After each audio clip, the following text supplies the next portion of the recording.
नमस्कार दोस्तों, competition right way में आपका स्वागत है। मैं करमीत हूँ। यूपीएसआई मूल विधि और संविधान का प्रीवियस पेपर करा रहा हूँ। यह मेरा तीसरा वीडियो है जो आज क्वेश्चन नंबर 22 से क्वेश्चन नंबर 36 तक करेंगे। इसके पहले मैं क्वेश्चन नंबर 1 से क्वेश्चन नंबर 21 तक कंप्लीट करा चुका हूँ।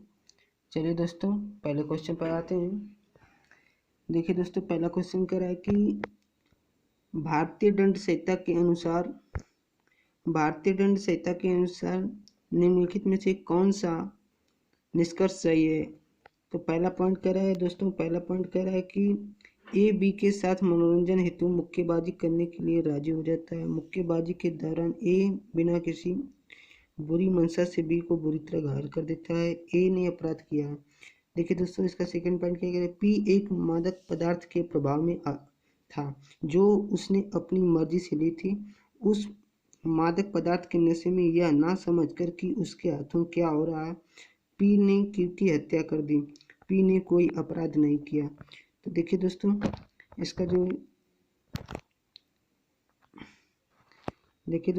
इसका ऑप्शन है, पहला ऑप्शन इसका ये है कि फर्स्ट और सेकंड दोनों। दूसरा बी ऑप्शन है फर्स्ट और सेकंड दोनों ही नहीं, केवल सी का केवल दूसरा सही है और डी केवल पहला। तो देखिए दोस्तों, इसमें इसका कौन सा आंसर सही है। तो देखिए दोस्तों, इसका बी आंसर सही है। ये दोनों ही कथन गलत है। भारतीय दंड संहिता की धारा 87 के अनुसार निष्कर्ष एक असत्य है तथा धारा 86 के अनुसार निष्कर्ष दूसरा भी असत्य है। अतः निष्कर्ष 1 तथा 2 दोनों ही असत्य है। चलिए दोस्तों, अगले क्वेश्चन पर बढ़ते हैं हम लोग।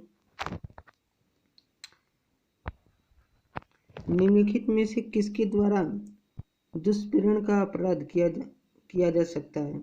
पहला ऑप्शन ए षड्यंत्र, ऑप्शन बी तैयारी, ऑप्शन सी धमकी, ऑप्शन डी प्रयत्न। तो चलिए दोस्तों, क्वेश्चन नंबर 23 का जवाब दीजिए। देखिए दोस्तों, इसका सही आंसर है ए षड्यंत्र से। भारतीय दंड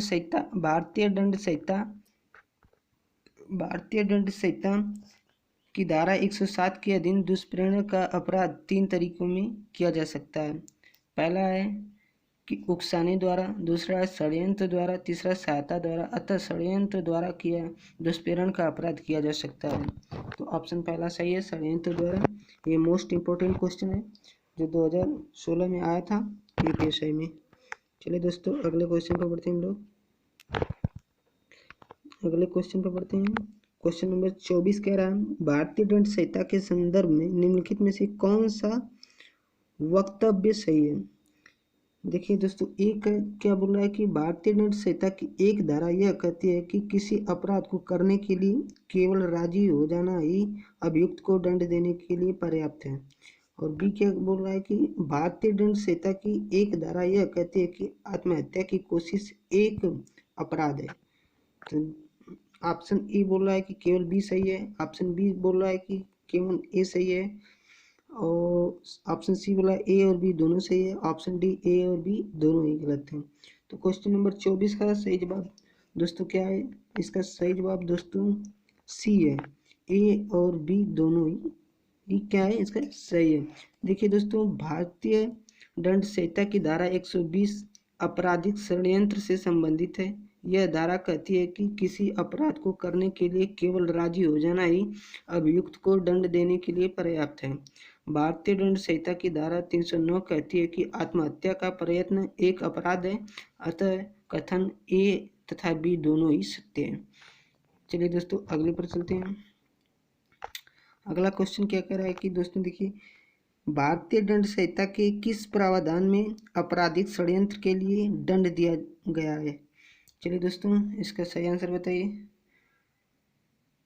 तो इसका सही आंसर है, देखिए दोस्तों, ऑप्शन धारा 120 बी, ऑप्शन सेकंड धारा 124, ऑप्शन सी धारा 120 ए, ऑप्शन डी धारा 121 ए। चलिए दोस्तों, इसका सही आंसर बताइए। इसका सही आंसर है ऑप्शन ए धारा 120 में जो है कि इसका देखिए दोस्तों,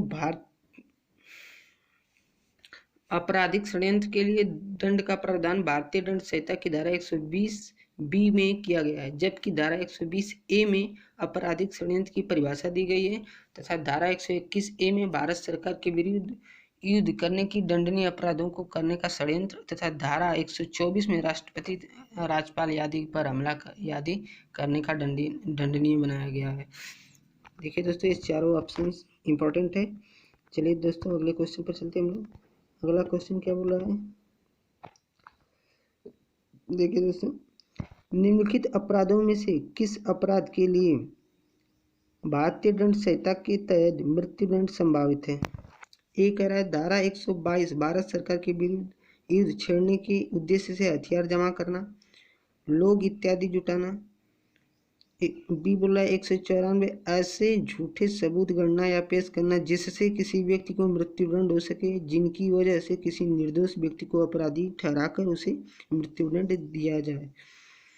ऑप्शन ए कह रहा है सिर्फ ए सही है। ऑप्शन बी बोला है ए और बी दोनों ही नहीं। ऑप्शन सी कह रहा है ए और बी दोनों। ऑप्शन डी कह रहा है कि सिर्फ बी। तो देखिए दोस्तों, इसका सही आंसर ऑप्शन डी है, सिर्फ बी इसका राइट आंसर है। अर्थात भारतीय दंड संहिता की धारा 122 में आजीवन कारावास या 10 वर्ष तक की अवधि के लिए कारावास का प्रावधान है, जबकि धारा 194 के अनुसार ऐसे झूठ साक्ष्य गणना या पेश करना जिससे किसी व्यक्ति को मृत्युदंड हो सके, जिनकी वजह से किसी निर्दोष व्यक्ति को अपराधी ठहराकर उसे मृत्युदंड दे दिया जाए, के लिए मृत्युदंड का प्रावधान है। अतः केवल कथन बी सत्य है। चलिए दोस्तों, अगले क्वेश्चन पर हम लोग पढ़ते हैं। अगला क्वेश्चन देखिए दोस्तों, क्या नीतीश ने अपने एक प्रकाशित लेख में उत्तर प्रदेश सरकार के विरुद्ध नफरत एवं मानहानि को फैलाया है, उसे निम्न अपराध के लिए दंडित किया जा सकता है। चलिए दोस्तों, इसका सही आंसर बताइए।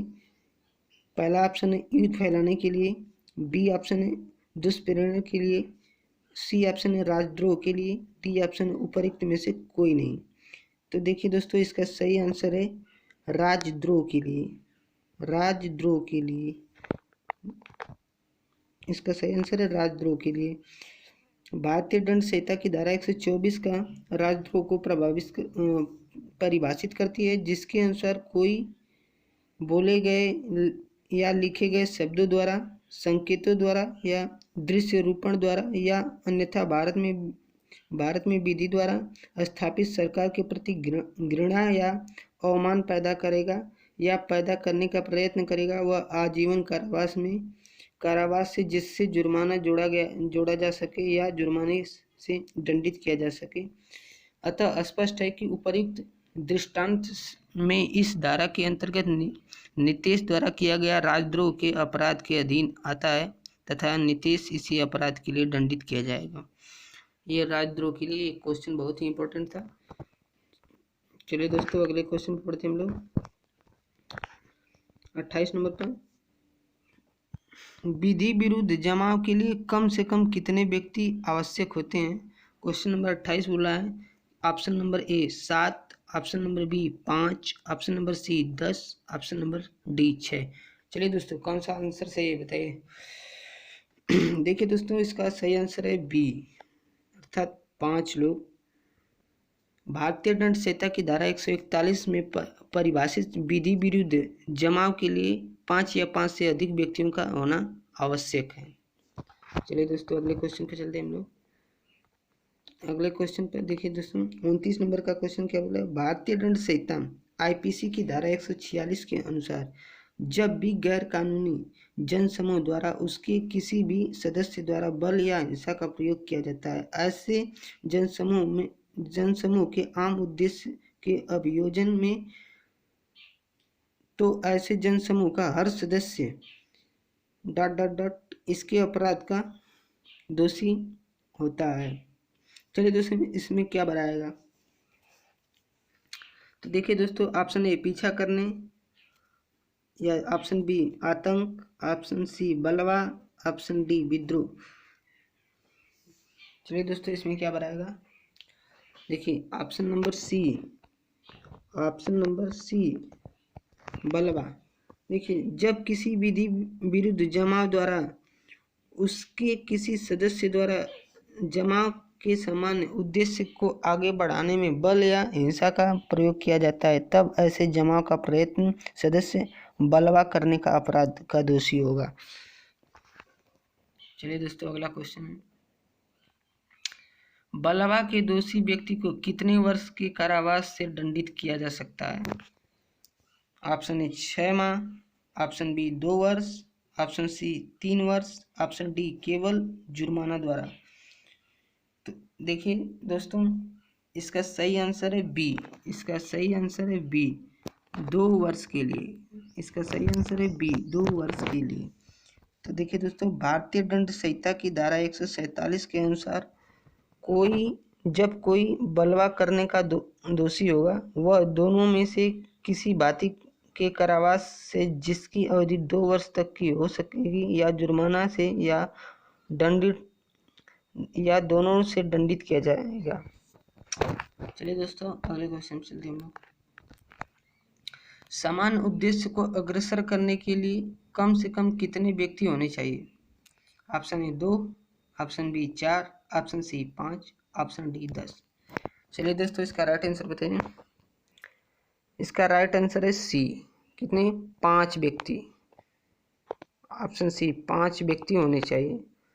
चलिए दोस्तों अगले क्वेश्चन पर बढ़ते हैं हम लोग।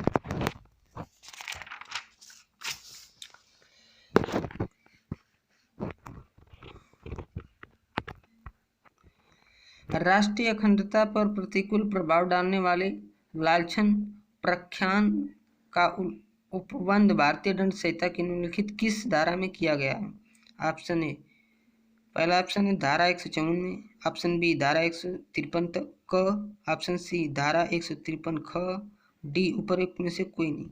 चलिए दोस्तों इसका राइट आंसर बताइए। इसका राइट आंसर है सी, धारा 153 ख में, धारा 153 ख में। चलिए दोस्तों देखिए राष्ट्रीय अखंडता पर प्रतिकूल प्रभाव डालने वाले लांछन प्रख्यान का उपबंध भारतीय दंड संहिता की धारा 153 ख में वर्णित है, जबकि धारा 153 क में धर्म, मूल वंश, जन्म स्थान, निवास स्थान, भाषा इत्यादि को के आधारों पर विभिन्न समूहों के बीच में शत्रुता का संपरिवर्तन और सौहार्द बने रहने पर प्रतिकूल प्रभाव डालने वाले कार्य तथा धारा 154 में उस भूमि के स्वामी या अधिभोगी के दायित्व का उल्लेख है जिस पर विधि विरुद्ध जमाव किया गया है। चलिए दोस्तों अगले क्वेश्चन पर पढ़ते हैं हम लोग। क्वेश्चन नंबर 33, निम्नलिखित में से भारतीय दंड संहिता की कौन सी धारा दंगा को परिभाषित करती है? ऑप्शन ए धारा 159, ऑप्शन बी धारा 160, ऑप्शन डी धारा 161, ऑप्शन डी धारा 148। चलिए दोस्तों इसका राइट आंसर बताइए। तो दोस्तों इसका राइट आंसर है ए, धारा 159। इसका राइट आंसर है ए, धारा 159। चलिए दोस्तों देखिए दंगा को भारतीय दंड संहिता की धारा 159 में परिभाषित किया गया है, जबकि धारा 160 में दंगा के लिए दंड धारा 161 में खत्म हो चुका है और धारा 148 को घातक आयुध से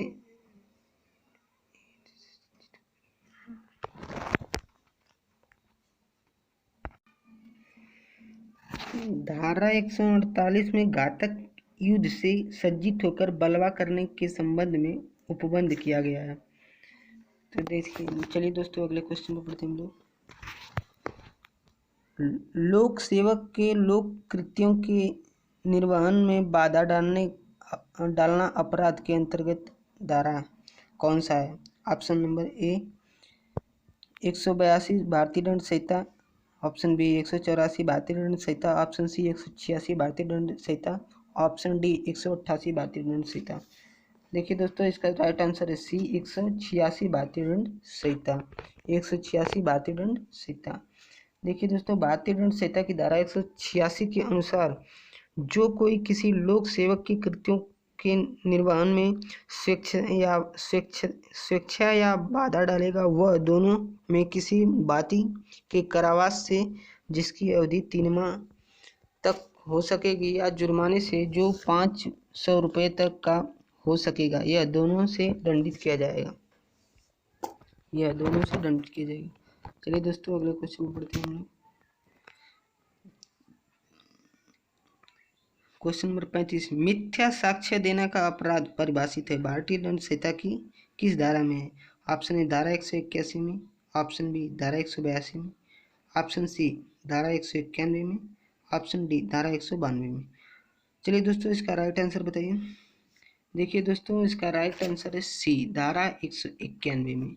धारा 191 में देखिए दोस्तों क्या बोल रहा है कि मिथ्या साक्ष्य देना भारतीय दंड संहिता की धारा 191 में परिभाषित है, जबकि धारा 192 में मिथ्या साक्ष्य गणना का परिभाषित है। ठीक है दोस्तों, वीडियो देखने के लिए धन्यवाद।